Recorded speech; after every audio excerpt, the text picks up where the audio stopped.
morning and welcome to the Brattleboro Citizens Breakfast. Darrell Pillsbury needs no introduction as a former state representative and former select board member. And Darrell will be moderating this fourth, I guess I got shocked when I realized it was the fourth annual select board candidates forum. Darrell will give you the introduction. Okay, well, first off, I'd like to thank you all for taking the time out and coming here. I also would like to thank Bob Ozier for setting this up. I don't know if some other people have helped him or not, but he was a big part in the conversations that I had, so thank you, Bob, for setting this up, because this is where it all starts, right here, just like this. And each candidate, these are our ground rules, and they're going to be pretty simple. We're going to give each candidate 3 minutes maximum to make a direct statement. When we get to 10 seconds, I will ring my little bell, just enough to let you know that it's 10 seconds, because I didn't want my loud voice to interrupt what they were getting ready to say. And that will take us, we have, I believe we have 5 of the candidates here, so, and I will introduce them in just a second. So that's going to take us up to maybe 20 minutes, which will leave us only about 20 minutes left to answer questions, so we're going to move quickly, and I will be really strict on the time. Okay. When the candidates get the questions, they will have up to 2 minutes to answer the question. That doesn't mean you have to take the whole 2 minutes, but we'll give you up to 2 minutes. Right off with the first candidate for the 3-year term is Spoon Agave. I am Spoon Agave, and I've been around town pushing 3 decades, and I love my town.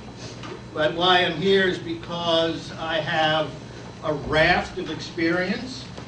I understand, as you see, if you look on the flyers, you see the whole list of things that I have been involved in and still am. I'm still currently the chair of the town finance committee, and I have a seat on the DRB. I understand, I'm aware of, knowledgeable about virtually everything that goes on in the administration of this town. I understand most of its history. I understand most of its problems. And right now, at this point in the town's history, that's crucial. We're electing 3 new people on this board. What we are going to have is a board of select board of 5 people with an aggregate experience of 4 years, 8/10 of a year per person in a job that takes about 3 years to really understand what's going on, to be able to ask questions, to know about what you haven't heard, et cetera, et cetera. And I have that. I can hit the ground running. I intend to. One of the major issues that I know has to be addressed right away, and I will make every attempt to see that it's addressed right away, is taxes. Right now, our town, Brattleboro, has one of the highest tax rates in the state of Vermont. We also, accompanying that, have one of the lowest household incomes, average household incomes in the state of Vermont. The reason we survive is because Vermont has one of the most generous income sensitivity programs in the U.S. About 28% of our taxes are actually paid by the state through that program. But times are getting very tough on the state level, and that might shrink, and more of the burden is going to have to fall on us. What's going to be really crucial is a sea change in the way the board handles the finances of this town. Traditionally, the board waits until there are a lot of reasons. We are looking at, not only do we have the highest tax rate, or almost the highest tax rate in this town, we're looking at a modest increase this year in July, probably in the area of 10 to 12 cents. I haven't seen the school budget yet, and all the figures aren't exact. Next year, in 2014, if nothing changes, we are potentially looking at a 25 to 30 cent increase. That's going to be because of the police and fire project, and when that money comes due, and it's going to be because we have been living on our surplus rather than revenue.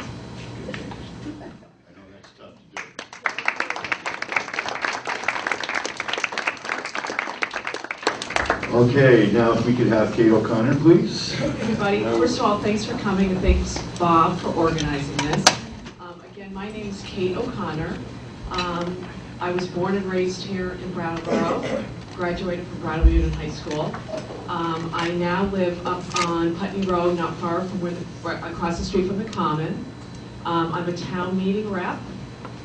I am a member of Building a Better Brattleboro, the downtown group.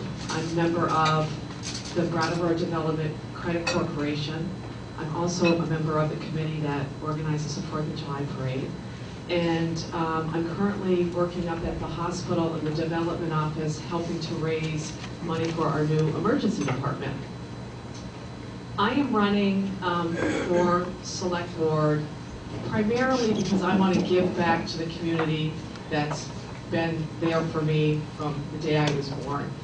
And I think we have some challenges. One of them, and I think the biggest one, is making Brattleboro an affordable place for everybody to live, whether you live here now and you want to continue to live here, or you've gone to college and you want to come back. In order for us to move forward, I think we have to look at what our base issues are. Our grand list is shrinking. The average age of all of us who live in this town is, we're all getting older. And we are stagnant. Our population has been stagnant. So we need to figure out a way, one, to increase the grand list. Two, we need more economic development in this town. That means bringing new businesses in, but primarily it means supporting the businesses that we have now. We got to remember that if you're a business owner here now, you're here because you want to be here and your roots are here. And we want those businesses to stay, and we want those businesses to grow. Because when they do that, more people are paying property taxes. We also need to look at alternative sources of revenue. Right now, the state doesn't give us many options. And as everybody here knows, we had a debate last year about whether to put the 1% local option tax on the sales tax. We're in a bind here, I think, in our little area of the state because we're a border town. Getting more options on taxes is a difficult thing because we have to rely on the state. So to me, what we really need to do is grow our economic development. And that's also not just Brattleboro, but regionally. 10 seconds. There are other issues besides, obviously, affordability. We've got a police and fire station that we're renovating. We've got the bike and pedestrian issue, or even wheels, not just bike. We've got a sidewalk project coming up. So I really want to be involved in those projects and really helping Brattleboro grow and be a place where if you have kids, you want them to come back and you want them to live here. You've got to live here where it can be affordable. So I appreciate you letting me come here today, and I hope you'll consider voting for me. Thank you. Okay, now we have 4 of the candidates here for the one-year seat. And the first candidate we will bring up is David Kadri. Hello, how are you all doing today? Good. So I work full-time, have another part-time job, and go to school full-time. So I didn't have time to prepare a statement, so I'm just going to wing this one. And I'd much rather actually answer questions and debate than give formal statements and blah, blah, blah. I keep getting the question, why do I want to run for Select Board in town? I grew up here. I'm emotionally invested in this town. I very much care about it. And I'm particularly interested in the economic development in this town, how we're doing, how we're progressing. We are a great town. You wouldn't live here if it wasn't a great town. We have a great quality of life here. It's a great place to raise a family. It's why I have tried leaving and keep coming back to this place. But we do face some challenging times. We have a shrinking population right now, a grand list that is stagnant at best, and increasing budgets. And to that end, we we need to think of new and creative ways to grow our grand list. We can't just fall under the paradigm of, well, this is the way that we've always done it. I believe that we can run this town more efficiently, and I also believe that we can grow and encourage people to come here.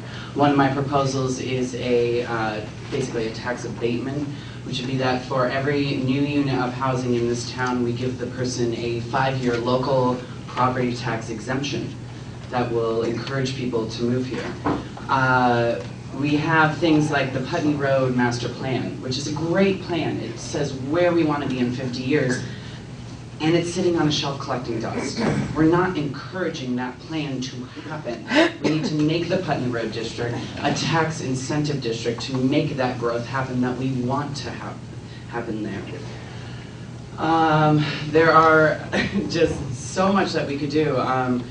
One of the things that I'm calling for is the creation of a real college here. There is no state college south of Rutland. We have the community college coming downtown, and that is great. What we need is a real state college, or a local satellite of UVM in this part of the state, to really bring that money down here, bring the education down here. We could also lobby the state for a 1% local option tax on gasoline that could be used for new improvements in transportation, including developing rail, new roads, improving the train station, stuff like that. There's just so much that we could do, and I am ready to work with you. Thank you very much. Next, we have Ian Keel. Thank you, Daryl. Thanks, everyone, for coming here, inviting me.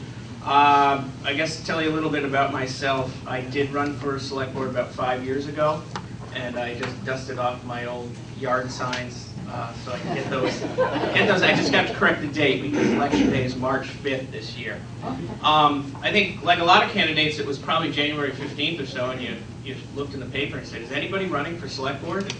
And then when it came time to get your signatures in, we now have, at least just focusing on the one-year race, which I'm in, 6 excellent candidates. And honestly, seeing some of the other candidates, I'm like, wow, should I vote for myself or should I vote for someone else? My background is I was born in Brattleboro. I grew up here. I've tried to go other places, but like David, I came back. I came back in 2002. And I guess I'm on the track where I got married, we had a kid, and we bought a house. And I know some people in my age range, they're sort of all doing stuff sort of like that. So I'm invested in this town in the sense that I'm a property owner with my wife. For years, I worked downtown. 2002 to 2010, I worked at the former store, Save the Corporations from Themselves. And that store is no longer there, which it's sad. The real tragedy is I lost a co-worker, Susan Kress, a dear woman who unfortunately died after being hit by a car on Western Avenue. And then my boss, Larry, who I worked for 8 years, Larry Block, who a lot of people know, was very involved in democracy in this town. He was involved in the Charter Change Committee. He died of pancreatic cancer last year. To change the subject, my wife and I had a second child. So what I'm trying to say is it's a very different Ian Keel who's running now in 2013 than who ran in 2008. You know, the place where I worked is no longer around. 2 people I love dearly are gone, and I have a new child. And so checking with my wife, she said, why don't you run again? And I think the challenges we face, Spoon has really spoken to that. I couldn't dispute anything that Spoon has said. It's very, my father thinks I'm crazy to run for select board. He told me he's not going to watch my kid all the time. So if I have to bring a 2.5-year-old to these meetings, maybe it'll make for good television or something. But I think that I would make a good addition to the select board. Of course, I would be 1 of 5 on a board, and as Spoon emphasized, you know, there's not going to be a lot of institutional memory on this board. So I will try and let people know about me. If you want to know about me, I've been involved with BCTV a lot. Court Trowbridge could tell you about me. I've been involved with the Vermont Jazz Center. Eugene Human would tell you about me. I got permission from both of them to say their names. So just find out about me or call me up and we can talk. Thank you.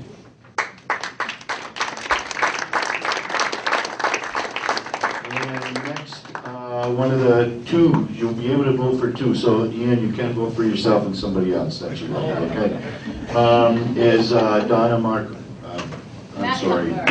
I'm going to have to learn your name, Donna.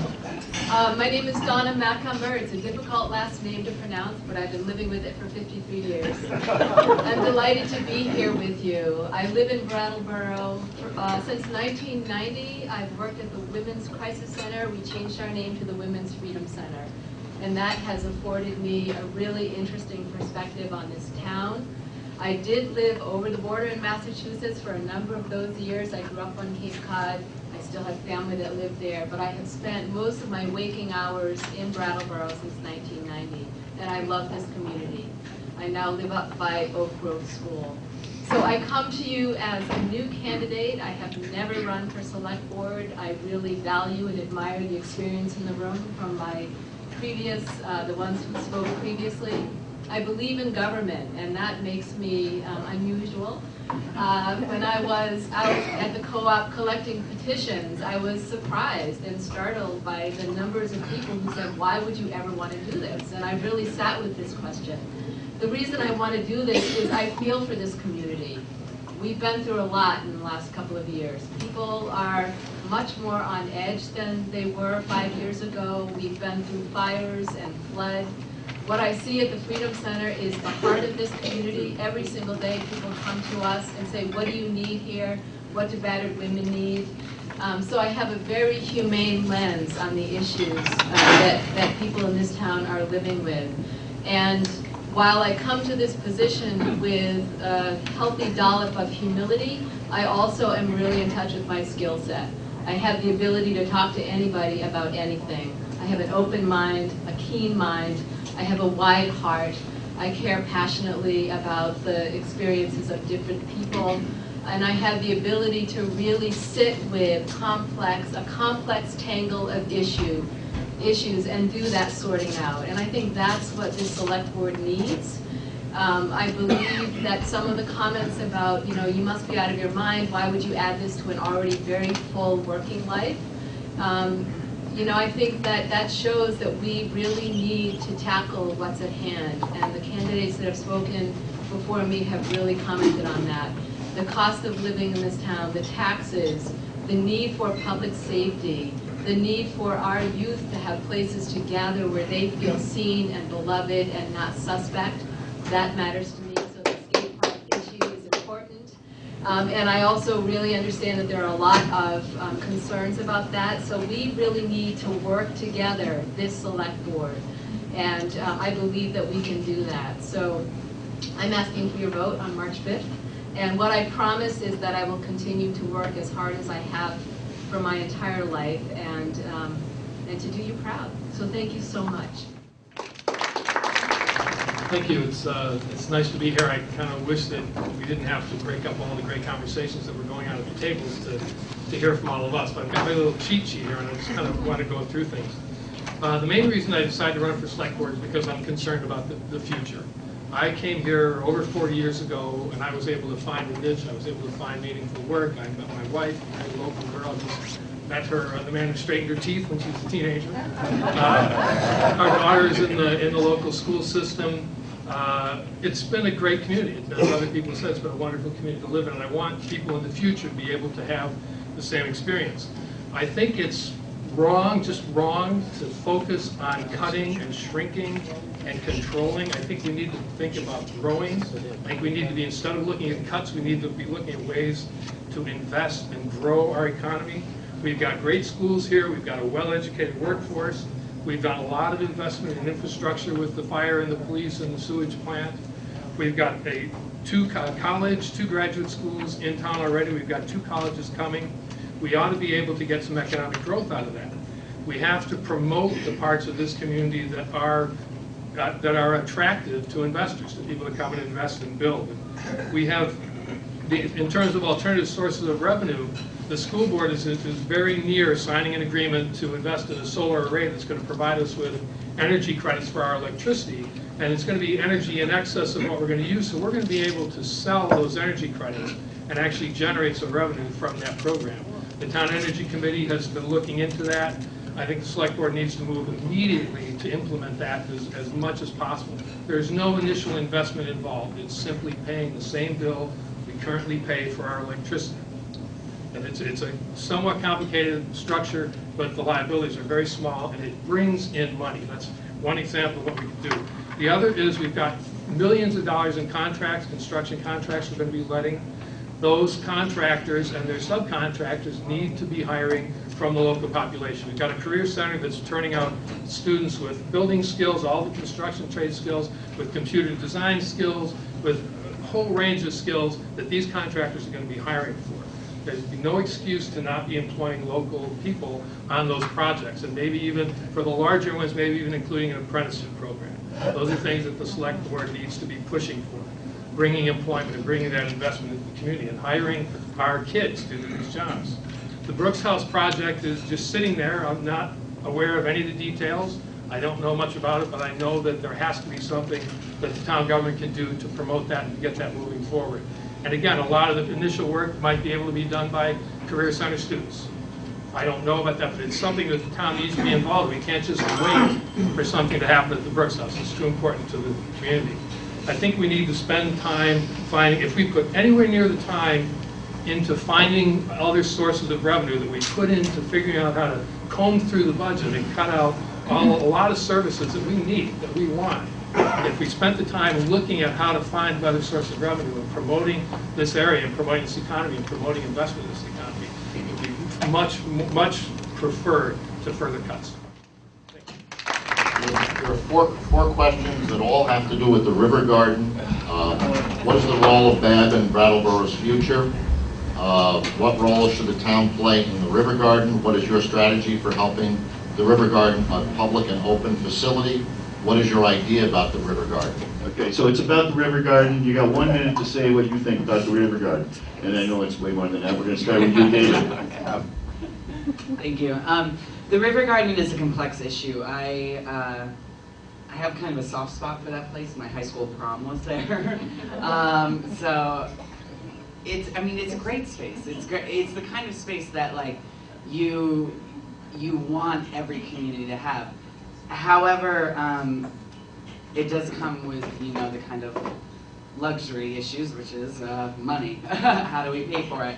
BABB is a great organization, but quite frankly, they can't do it anymore. They can't run the river garden. It's not within their purview of what they need to do. They need to reallocate their money and resources towards improving the general downtown district, which is what they are charged to do.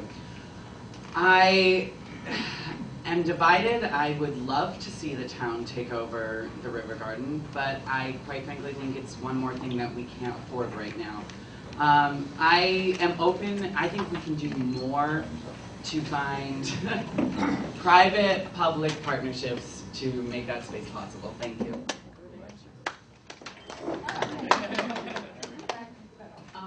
As I said during my opening, I am a member of Building a Better Brattleboro, so I'm actually dealing with this issue 24/7 at this point. There are two really issues that involve what's happening at the river garden. One is funding.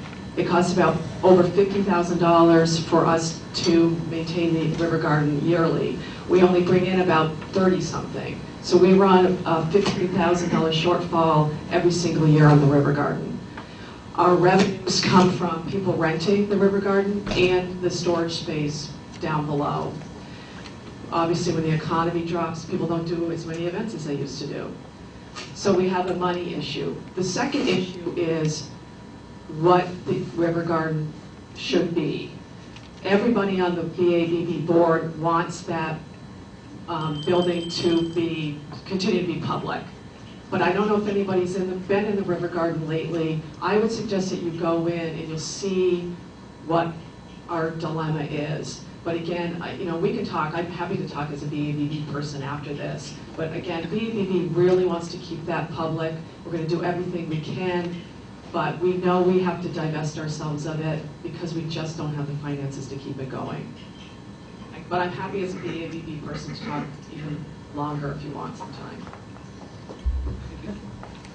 Over the years, the River Garden's become a really important public space, and I can't imagine a world when that wasn't still the case. The problem is that, as everyone is going to say, is the money.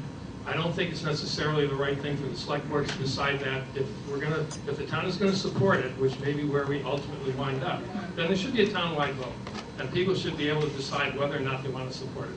It's not police, it's not fire, but it is important to our economic development, it's important to the downtown, but it's not the kind of service that the schools are, for instance, or that the housing authority is. So I think a separate vote on whether to come up with a 15 or 20 or 30,000, whatever, would be the way to go, and for the town to decide that, not for the select board or small committees or influential people to decide that. I agree that this is not select board, it should not be debated by the select board.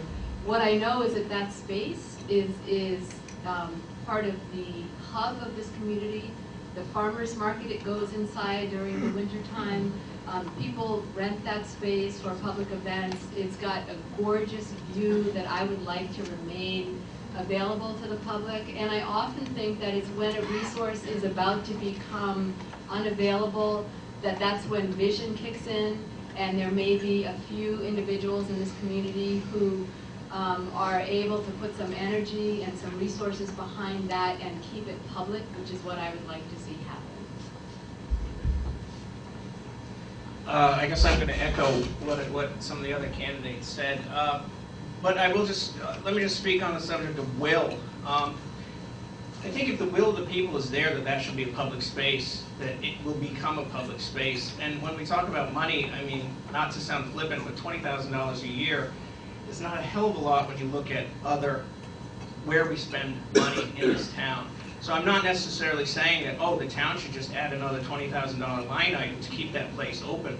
But honestly, if it came to that, it would be very disturbing to see, because there was federal and state money that was put into that project to make it public. And the question of what should the River Garden be, I guess the question would be is what's wrong with what it is now? I think it is utilized pretty well. And if we're talking about it costs $20,000 a year to support that, I think that money can be found, not necessarily in the town budget, but somewhere. I haven't actually looked at the numbers there. I don't know how much it would cost to operate the place. I know that it has never been able to meet its operating expenses and its revenue needs, mortgage or whatever. So I guess my first question is, how do we determine how important it is? And that in itself is a pretty tough question. That sort of leads me into, although oldster that I am, I don't like computers very much. I am slowly beginning to give in to being able to use computers, as is happening in many communities over the United States now, where government entities are now beginning to use the social media, sometimes called crowdsourcing, to get an entire community to be able to weigh in on an issue. And hopefully we can do it and we find a reason to keep it or not. The new police fire station project is expected to raise taxes 10.7%, since economic development is a long-term project. What cuts are you willing to consider to keep the tax rate from going that high? A lot has been said about making Brattleboro a center for the creative economy and the arts. What would you do to promote employment opportunities for ordinary Vermonters who were not potters, glassblowers, boutique and gallery owners? What is your vision of Brattleboro? How does Brattleboro connect with its neighbors? Should town money be used to support the arts sector of Brattleboro? Do you believe our town can better utilize our natural resources, Harris Hill Nordic Center, new access to West River, events, celebrations? How do you feel about service industries?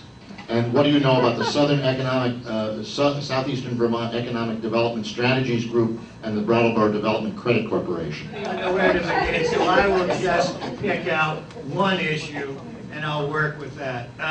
We have very high taxes in this town. part of the reason we have high taxes, there's a lot of reasons, but one important reason is the fact that we are a hub town, and we have to support the services for all of the surrounding towns, and that costs us a lot of money. If you look at our tax rate and the tax rates in Guilford and Vernon, Marlboro, Dummerston, etc., far, far lower, because they don't have so much untaxed land, they don't have the hospitals and all the other facilities, the roads we have to maintain, their cars that run on our roads, etc. So certainly, one of the things the town has to do is reestablish a strong relationship with the Wyndham Regional Commission, because this is a regional issue. And we really have, the town, for reasons I have never understood, has always been very aloof from the Regional Commission. They have a lot of knowledge and a lot of power and influence.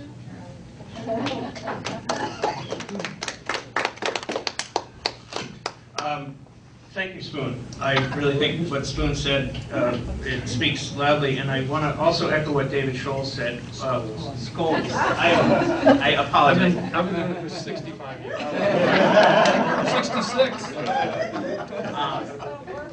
Where he talked about, looking at new ways of revenue. But again, to emphasize what Spoon said, yeah, Brattleboro does have a higher tax rate, but we have a much, there's no police force in Marlboro or Guilford that I know of. The regional, now I'm off my public speaking. We had 7 questions, was that right? Yeah, all about the economic and taxes. One of them was, what would you cut? I really would have to say it's going to take sort of some complex looking at the issues that we face. That police fire thing still has a lot of division in this town, and I found it interesting that the Finance Committee was recommending level funding on the school budget because of the tiny increase, although the town side is going to have this large increase from the police budget. And if I can speak just a little bit over my time, I think I would really work to communicate to the town what the issues are. I think communication can be improved, and I would work clearly to address the town as elected with my message. The time is limited and the learning curve is steep, but I visited the police department, I visited the fire department, I've begun to talk to people about what their real concerns are. Brattleboro already is an arts community. I'm not afraid that that's going to go away. I would support that continuing. I think it's a lot of what makes this area what it is. And I think we have some difficult financial decisions to make. I don't think it's okay for the people of this community to have taxes go up 10.7%. I don't think we can continue to sustain. I really believe in a balanced budget. And it seems to me like every single election that has happened, every decision that we have made collectively as a people has looked at putting the priorities where they need to be. And I think we need to continue to do that. But certainly not raising taxes by that amount of money. I think it's unrealistic and we can't keep going in that direction. So we'll have to make some hard choices. As I said before, I don't think we can cut our way to prosperity, and I can't imagine that the select board has missed a whole bunch of fat in the town budget, and I know that the school board has not missed any fat in the school budgets. So we have to look at improving. We can improve things. We can probably become more efficient in areas, particularly if the select board and the departments work together, and if the departments work with their employees to find areas of improvement, then there probably are efficiencies that can be met.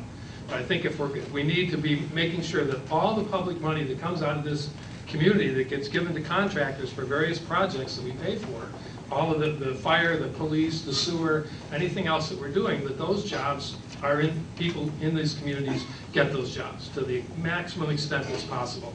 I also think we need to keep those jobs here. I think the things that we need to be looking at for improving the economy are the things that everybody else is looking at, which is technology and communications. Those are the 2 areas, again, the medical field. Those are the areas where there is growth, where there's economic growth. Those are the areas where we need to target our efforts. I'll just talk about, we have the short-term issues with our economy, we have the long-term issues with our economy. On a long-term sort of forward-thinking approach, we really, really do need to figure out how as a town we can support the businesses that are here. They have their roots here, they want to be here, they can grow here, and they can add to our tax base. We also, Brattleboro is not an island, we're part of Windham County. The question was about the Southeastern Vermont Economic Development Strategy. What that is working with the county as a whole, Windham County, to look at how we can grow jobs for all of us. And if we all grow together, we have a better chance of being successful. So I'll make it short and pass it on. Hi. A lot of what I'm hearing is how can we cut? How can we cut our budget to get to where we need to be? I don't really like that because I don't like to do what I'm doing with less. I would much rather grow, which is where I think we need to focus our efforts. We need to face the reality that over the last decade, America is entering a new era of jobs and what we do for a living. We are no longer a manufacturing economy, we are a service economy. We are also now a STEM economy. Science, technology, engineering, and math. Our growth in the future will be in how we can innovate the world economy. Why are we not attracting these jobs in Brattleboro? What can we do as a community to attract science, technology, engineering, and math jobs, the future of this economy? The siting of the skate park, the skateboard park in the Coralina has become a growing controversy. Where do you stand on this issue? Should we reopen the siting process? And so that same thing. We're going to let you start, David. Oh God, I'm getting exhausted on this issue. This is a particularly interesting issue for me. I used to go to the indoor skateboard park at the Boys and Girls Club growing up. It had an amazing influence on my life, having a place where I could go and be with friends in a positive environment. To that end, I do understand that we need to balance that with our natural resource, which is the open land there. I think there's a thing of, well, I want it, but I don't want it in my neighborhood. Well, you know, a community spirit is give and take, so maybe that does involve putting it in your neighborhood. Really think about what you value.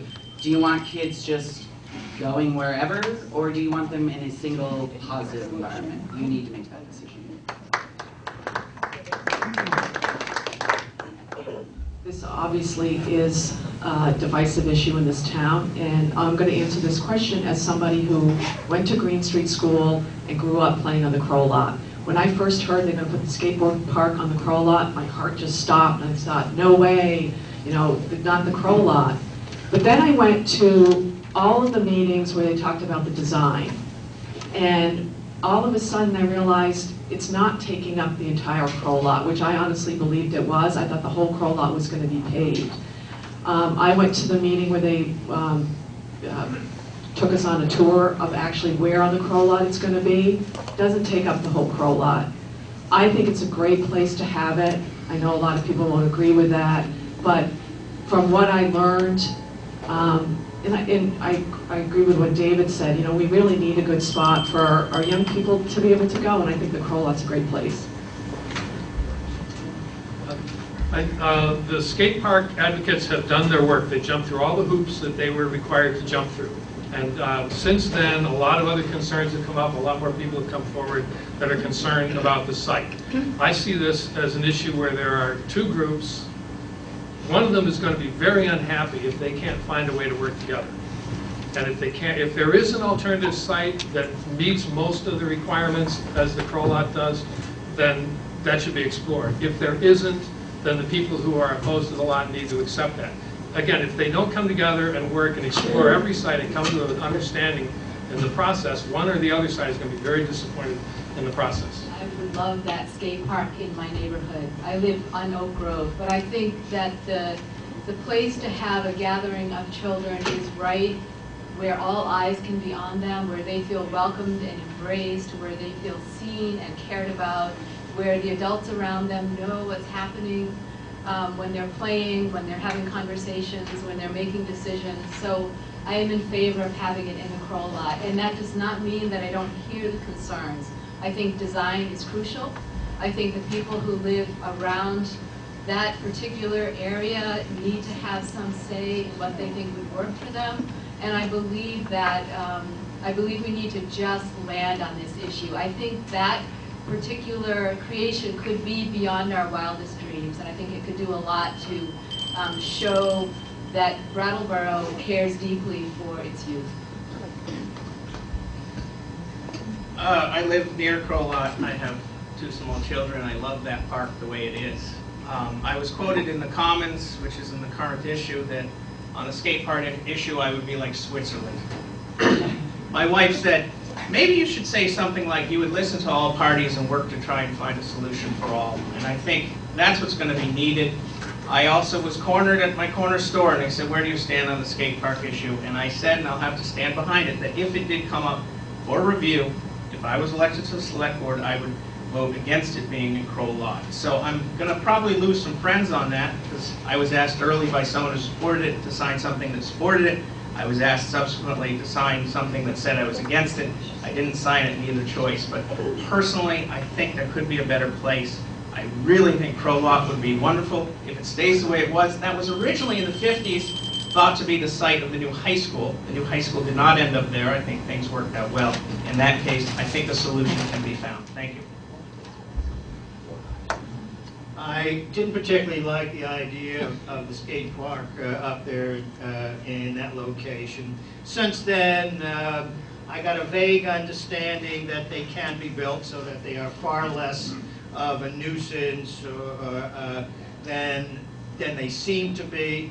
I understand from years and years on the development review board and listening to people, neighbors coming in and saying how terrible this, that, or the other thing will be, traffic, or this, that, the other thing, and then but learning that in the end it's not so terrible.